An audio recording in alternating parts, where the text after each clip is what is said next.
Welcome to our channel education for you Tamizha. இந்த வீடியோவில் நம்ம என்ன பார்க்க போகிறோம் அப்படின்னு பார்த்தீங்க அப்படின்னா, டிஆர்பி எப்படி செயல்பட்டுருக்காங்க, பிஜிடிஆர்பி வேக்கன்சிஸ் எவ்வளோன்னு சொல்லி நமக்கு அஃபிஷியலாக வந்து ரிலீஸ் பண்ணிட்டாங்க. அதே மாதிரி பார்த்தீங்க அப்படின்னா பிடி அசிஸ்டன்ட்ஸ்க்கான வேக்கன்சிஸும் வந்து எவ்வளோன்னு சொல்லி அஃபிஷியலாக வந்து ரிலீஸ் பண்ணியிருக்காங்க. இதை பற்றி தான் நம்ம வந்து பார்க்க போகிறோம். ஃபஸ்ட்டு பார்த்தீங்க அப்படின்னா டிஆர்பி எப்படி செயல்பட்டுருக்காங்க அப்படின்னு சொல்லி பார்ப்போம். நீங்கள் லாஸ்ட்டு ஒரு 1 இயராக பார்த்தீங்க அப்படின்னா சுத்தமாக வந்து டிஆர்பியில் எந்த ஒரு அப்டேட்ஸுமே வந்து இல்லாமல் இருந்துச்சு. கிட்டத்தட்ட பார்த்திங்கன்னா ஆகஸ்ட்லேருந்து இந்த இயர் பிப்ரவரி வரைக்குமே பார்த்திங்க அப்படின்னா எந்த ஒரு அப்டேட்ஸுமே வந்து இல்லாமல் தான் இருந்துச்சு. ஆனால் இப்போ லாஸ்ட் ஒரு 1 மந்த்தாக பார்த்திங்க அப்படின்னா ரொம்பவே வேகமாக வந்து டிஆர்பி செயல்பட்டுருக்காங்க. அதுக்கு காரணம் என்னன்னு சொல்லி நமக்கு தெரியும். 2026 எலெக்ஷன் வருது. இன்னும் 1 இயர் தான் அவங்களுக்கு இருக்குது. இவங்க 4 இயர்ஸாக அந்த கவர்மெண்ட் வந்து எந்த ஒரு போஸ்டிங்குமே வந்து பண்ணல அப்படின்னு சொல்லி நமக்கு தெரியும். ஸோ இந்த லாஸ்ட்டு 1 இயரில் அதை மறைக்கிறதுக்கான வேலைகள் செய்வாங்க அப்படின்னு சொல்லி நமக்கு தெரியும். அதுதான் இப்போ டிஆர்பியில் நடந்துகிட்ருக்கு. நீங்கள் என்ன பண்ணணும் அப்படின்னு பார்த்தீங்கன்னா, இந்த மாதிரி எலெக்ஷன் டைம்லையாச்சும் வந்து போஸ்டிங் போடுறாங்களே அப்படின்னு சொல்லி அதை நம்ம யூஸ் பண்ணிக்க தான் பார்க்கணுமே தவிர நம்மளால் வேறு எதுவுமே வந்து பண்ண முடியாது. அவங்களால வந்து இந்த 4 இயர்ஸ் ஏன் வந்து போஸ்டிங் பண்ணல, அந்த இது எதுவுமே வந்து நம்மளால் வந்து கேட்க முடியாது. எலெக்ஷன் வரும்போது போஸ்டிங் போடும்போது நம்ம அதை யூஸ் பண்ணிக்கணும். சரிங்களா? அதை மிஸ் பண்ணிடாதீங்க. இப்போ பார்த்தீங்க அப்படின்னா டிஆர்பியில் பார்த்தீங்க அப்படின்னா லா காலேஜுக்கான நோட்டிஃபிகேஷன் ரிலீஸ் பண்ணியிருந்தாங்க. அது பார்த்திங்க அப்படின்னா ஆன்லைன் அப்ளிகேஷன் போயிட்டுருக்கு. அதுக்கப்புறம் பார்த்திங்கன்னா செட் எக்ஸாமோட எக்ஸாம் டேட் வந்து அனௌன்ஸ் பண்ணாங்க. அதை நடத்தி முடித்தாங்க. இப்போ பார்த்திங்க அப்படின்னா அதோட ஆன்சர் கீயுமே வந்து எக்ஸாம் முடிஞ்ச 3 டேஸ்லேயே ரிலீஸ் பண்ணிட்டாங்க. அப்ஜெக்ஷன் பண்ணுறதுக்கும் வந்து சொல்லியிருக்காங்க. உங்களுக்கு சப்போஸ் கம்ப்யூட்டர் சயின்ஸில் எதனா வந்து டவுட் இருக்குது, அப்ஜெக்ஷன் பண்ணணும் அப்படின்னா என்னென்ன கொஷின்ஸ் தப்பாக இருக்குது அப்படின்னு சொல்லி நான் உங்களுக்கு முன்னாடியே வந்து ஒரு அகாடமி வந்து நான் வந்து உங்களுக்கு ரெக்கமெண்ட் பண்ணியிருந்தேன் இல்லையா, மாஸ்டர் அகாடமி. அதோட லிங்க்கை நான் வந்து டிஸ்கிரிப்ஷனில் கொடுக்குறேன். நீங்கள் அவங்கள காண்டாக்ட் பண்ணுங்கள். அவங்க பார்த்தீங்க அப்படின்னா கம்ப்யூட்டர் சயின்ஸில் எந்தெந்த கொஷின்ஸ்லாம் தப்பு, எந்தெந்த கொஷின் அப்ஜெக்ஷன் பண்ணலான்னு சொல்லி அவங்க சொல்லுவாங்க.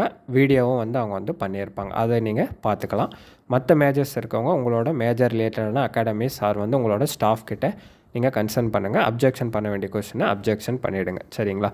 அதுக்கப்புறம் பார்த்தீங்க அப்படின்னா நமக்கு அசிஸ்டன்ட் ப்ரொஃபஸர் அண்ணா யூனிவர்சிட்டி காலேஜுக்கான எக்ஸாம் டேட் அனௌன்ஸ் பண்ணியிருக்காங்க. இப்போ செட் எக்ஸாம் முடிஞ்ச உடனே ஃபைனல் ஆன்சருக்கு இப்போ ரிலீஸ் பண்ணிவிட்டு நெக்ஸ்ட் அவங்க ஸ்கோர் கார்டு ரிலீஸ் பண்ணிட்டாங்க அப்படின்னா நெக்ஸ்ட்டு என்ன பண்ணுவாங்க டிஆர்பின்னு பார்த்தீங்கன்னா, அந்த ஆர்ட்ஸ் காலேஜுக்கான 4000 அசிஸ்டன்ட் ப்ரொஃபஸருக்கான எக்ஸாமுக்கான வேலைகளை வந்து ஸ்டார்ட் பண்ணுவாங்க. அதுதான் நெக்ஸ்ட்டு பண்ணுவாங்க. அதுக்கடுத்து பார்த்திங்க அப்படின்னா நம்ம முன்னாடியே சொல்லியிருந்தோம் டெட் எக்ஸாமும் பிஜிடிஆர்பியும் வந்து நடக்கும் அப்படின்னு சொல்லி நம்ம சொல்லியிருந்தோம். இந்த எக்ஸாம்ஸ்லாம் தான் இந்த வருஷத்தில் நடக்கிறதுக்கான சான்சஸ் இருக்குது. டெட்டு வந்து அவங்க வந்து ஜஸ்ட்டு வந்து இதே மாதிரி எக்ஸாம் வச்சுட்டு ஸ்கோர் கார்டு ரிலீஸ் பண்ண போகிறாங்க. பிஜிடிஆர்பி மட்டும்தான் அவங்க போஸ்டிங் போட போகிறாங்க. ஸோ பிஜிடிஆர்பியோட வேக்கன்சிஸ் எவ்வளோ அப்படின்னு சொல்லி இப்போ நமக்கு வந்து அஃபிஷியலாக வந்து ரிலீஸ் பண்ணிட்டாங்க. 1731. நம்ம முன்னாடியே சொல்லிகிட்டு இருக்கோம், இந்த ஆனுவல் பேனல் இருக்க மாதிரி 200 வேக்கன்சிஸ் சம்திங்லாம் வந்து இருக்காது. கண்டிப்பாக 2000+ வேக்கன்சிஸ் இருக்குது அப்படின்னு சொல்லியிருந்தோம். இப்போயும் அதே தான் நமக்கு தெரிஞ்சிருக்கு. 1731 வந்து சொல்லியிருக்காங்க. நம்மளோட பட்ஜெட்டில் சொல்லியிருக்காங்க. அப்போ அப்படின்னா நோட்டிஃபிகேஷனில் நமக்கு இந்த வேக்கன்சி வரும். கண்டிப்பாக வந்து போஸ்டிங் போடும்போது வந்து அடன்டம் நோட்டிஃபிகேஷன் ரிலீஸ் பண்ணி இன்னும் வேக்கன்சிஸ் இன்க்ரீஸ் பண்ணி 2000+ வேக்கன்சிஸ் கண்டிப்பாக வந்து ஃபில் பண்ணுவாங்க. ஏன்னா அவ்வளோ வேக்கன்சிஸ் ஸ்கூலில் இருக்குது. சரிங்களா? அதனால் பிஜிடிஆர்பி படிக்கிறவங்க தொடர்ந்து படிச்சுட்டே இருங்க.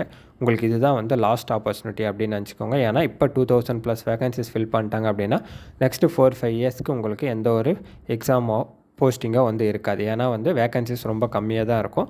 அப்போ உங்களால் வந்து கஷ்டமாக இருக்கும். இந்த மாதிரி பல்க் வேக்கன்சிஸ் இருக்கும்போது யூஸ் பண்ணிக்கோங்க. இந்த மாதிரி எலெக்ஷன் டைமில் தான் இவங்க போஸ்டிங்கும் வந்து போடுறாங்க அப்படின்றதால அதை நீங்கள் யூஸ் பண்ணிக்கோங்க. சரிங்களா?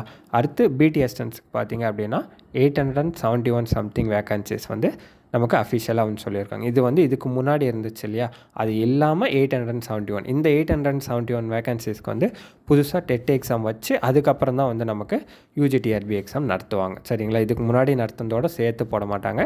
டெட் எக்ஸாம் திரும்ப நடத்தி அதுக்கப்புறம் யூஜிடிஆர்பி எக்ஸாம் நடத்தி தான் வந்து இந்த 871 வேக்கன்சிஸ் வந்து ஃபில் பண்ணுவாங்க.